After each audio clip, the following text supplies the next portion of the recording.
Praise the Lord. இந்த August மாதத்தில் 19ஆம் தேதியாகிய இந்த செவ்வாய்க்கிழமையின் காலை வேளையில் தேவ சமூகத்தில் வந்திருக்கிற ஒவ்வொருவரையும் கர்த்தர் தாமே ஆசீர்வதிப்பாராக. இந்த நாளிலும் நம்ம தியானிக்கிற கர்த்தருடைய வார்த்தை நம்முடைய பரிசுத்த வேதாகமத்தில் ஏசாயா தீர்க்கதரிசியின் புஸ்தகம் 60ஆம் அதிகாரம் 20வது வசனம். The book of Isaiah chapter 60 verse 20. உன் சூரியன் இனி அஸ்தமிப்பதும் இல்லை, உன் சந்திரன் மறைவதும் இல்லை. கர்த்தரே உனக்கு நித்திய வெளிச்சமாயிருப்பார். உன் துக்க நாட்கள் முடிந்து போகும். அல்லேலூயா.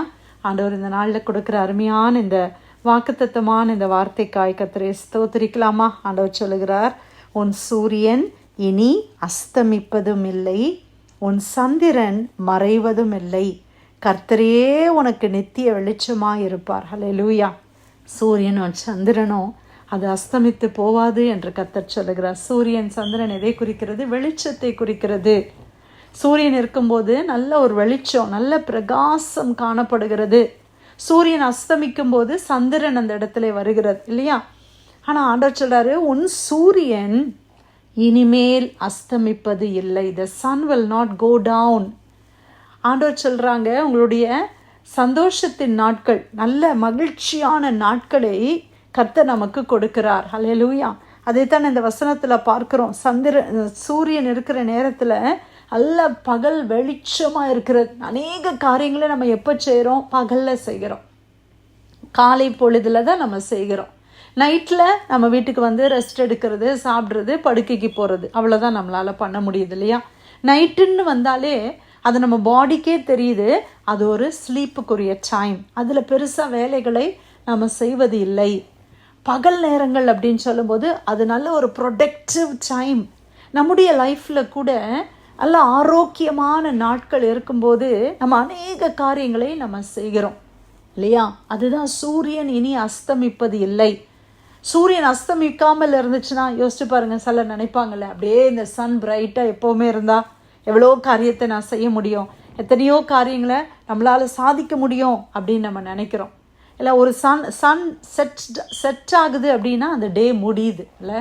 அதுதானே அர்த்தம் பிரியமானவர்களே. ஒரு சன்செட் எதை குறிக்குது? அந்த நாள் முடிந்து இரவுக்கு வருகிறோம், அப்போ இன்னொரு நாள் ஆரம்பமாகுது. ஆனால் தேவன் சொல்லுகிறார், உன்னுடைய சூரியன் இனி அஸ்தமிப்பது இல்லை, உன்னுடைய வெளிச்சம் அஸ்தமிப்பது இல்லை, உன்னுடைய சந்திரன் மறைவதும் இல்லை. கர்த்தரே உனக்கு நித்திய வெளிச்சமாக இருப்பார். ஹல்லேலூயா. யார் நமக்கு நித்திய வெளிச்சம்? சூரியனும் இல்லை, சந்திரனும் இல்லை, கர்த்தரே எனக்கு நித்திய வெளிச்சம். ஹல்லேலூயா. ஆண்டவர், the Lord will be our everlasting light. சூரியன் வருது போகுது, சந்திரன் வருது போகுது. சூரியனை கிரகணம், சந்திர கிரகணங்கள்லாம் நம்ம அநேக லைட்டை பார்க்க முடியல. இல்லை, ஒரு மழையான நேரங்களில் சூரியன் மறைந்து விடுகிறது. ஆனால் கர்த்தர் எப்போதும் உங்களுக்கு நித்திய வெளிச்சமாக இருப்பார். அது மழையான நாட்களாக இருந்தாலும் சரி, எந்த சூழ்நிலையாக இருந்தாலும் சரி, நம்மளுக்கு தேவன் வெளிச்சமாக இருக்கிறார். நம்முடைய வாழ்க்கையில் இருக்கிற எல்லா இருளையும் அந்த வெளிச்சம் மாற்றிவிடும். ஆமேன். இன்றைக்கி நம்ம காலையில் எழும்பின உடனே ஃபஸ்ட்டு என்ன பண்ணோம்? நம்மளோட லிவிங் ரூமோ இல்லை எங்கே நம்ம இதை லெசன் பண்ணுறோமோ அந்த லைட்டை போட்ட உடனே அந்த அப்படியே இருளெல்லாம் மறைஞ்சு போயிடுச்சு. அந்த மாதிரி கர்த்தர் உங்களுக்கும் எனக்கும் அவர் நித்திய வெளிச்சமாக இருக்கிறார். ஆண்டவருடைய வெளிச்சத்தில் நம்ம நடக்க ஆண்டவர் நம்மளுக்கு கிருபை செய்வாராக. கர்த்தருடைய வெளிச்சம்தான் நமக்கு கால்களுக்கு தீபமோ பாதைக்கு வெளிச்சமுமாய் ஆண்டவருடைய வேத வசனம் இருக்கிறது.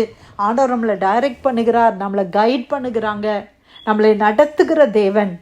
அடுத்தது நம்ம பார்க்கும் பொழுது, உன் துக்க நாட்கள் முடிந்து போகும். உங்களுடைய துக்கமான நாட்கள், ஒருவேளை பலவிதமான துக்கத்தில் இந்த ப்ரேயரை நீங்கள் கேட்டுக்கொண்டு இருக்கலாம். ஆனால் ஆண்டவர் இன்னைக்கு வாக்கு கொடுக்கிறார், உன் துக்க நாட்கள் முடிந்து போகும். கர்த்தருடைய வார்த்தை, அதை அப்படியே பிடித்து கொள்வோமா? நம்முடைய ஆளுகையின் நாட்கள் முடிந்து போகும், கஷ்டத்தின் நாட்கள் முடிந்து போகும், வியாதியின் கொடூரமான நாட்கள் முடிந்து போகும், உன்னுடைய வேதனையின் நாட்கள், வலியின் நாட்கள், எல்லா விதமான நஷ்டத்தையும் அனுபவித்த நாட்கள் முடிந்து போகும். ஹல்லேலூயா. யாருக்கும் தெரியாமல் கண்ணீர் விட்ட நாட்கள், அதெல்லாம் கர்த்தர் கணக்கில் வைத்திருக்கிறார். ஆண்டவருக்கு தெரியாதது ஒன்றுமே இல்லை. நம்ம அநேக காரியங்களை சொல்லாமல் மறைச்சிடலாம். ஆனால் தேவனுக்கு எல்லாமே தெரியும். ஆண்டவரும் சொல்லுகிறார், உன் துக்க நாட்கள் முடிந்து போகும் மகளே, உன் துக்க நாட்கள் முடிந்து போகும். நமக்கு நம்பிக்கை உண்டு பிரியமானவர்களே. எப்போ இப்படி தான் இருக்குமா, எனக்கு வாழ்க்கையில் ஒரு மாற்றமே வராதா அப்படின்னு சொல்லி தவித்து கொண்டு இருக்கிறோமா? ஆண்டவர் இன்னைக்கு நம்ம வாழ்க்கையில் நிச்சயமாக மாற்றங்களை கொடுப்பார். கர்த்தர் நமக்கு நித்திய வெளிச்சமாய் ஆண்டவர் கடந்து வருகிறார். நம்முடைய இருளான நேரங்களில் என்ன செய்யறதுன்னு தெரியாமல் தவிக்கிற நேரத்தில் எந்த இடத்துல கால் எடுத்து வைக்கணும்னு கூட தெரியலையே அப்படின்னு ஒரு குழப்பமான சூழ்நிலையில் கர்த்தர் நமக்கு எப்படி இருக்கிறாரு? நித்திய வெளிச்சமாய் கடந்து வந்து நம்மளை நடத்துகிற தேவனாய் இருக்கிறார். நம்முடைய துக்க நாட்கள் எல்லாம் முடிந்து போகும். விசுவாசிங்க, ஏசு கிறிஸ்துவை நீங்கள் விசுவாசிங்க. இயேசுவை நம்ம நம்பும்போது ஆண்டவருடைய வார்த்தையின்படி அவர் செய்ய அவர் வல்லமையுள்ள தேவனாக இருக்கிறார். ஆண்டவர் இன்னைக்கு கொடுத்த நல்ல வாக்குத்தத்தமான வார்த்தைக்காய் கர்த்தரை ஸ்தோத்திரிக்கலாமா? ஏசாயா 60ஆம் அதிகாரம் 20வது வசனம், உன் சூரியன் இனி அஸ்தமிப்பதும் இல்லை, உன் சந்திரன் மறைவதும் இல்லை, கர்த்தரே உனக்கு நித்திய வெளிச்சமாய் இருப்பார், உன் துக்க நாட்கள் முடிந்து போகும். கர்த்தர் கொடுத்த அருமையான வார்த்தைக்காய் தேவனுக்கு நன்றி செலுத்தி பிரேயர் லைனில் வந்திருக்கிற யாராவது நம்ம ஜெபிக்கலாமா?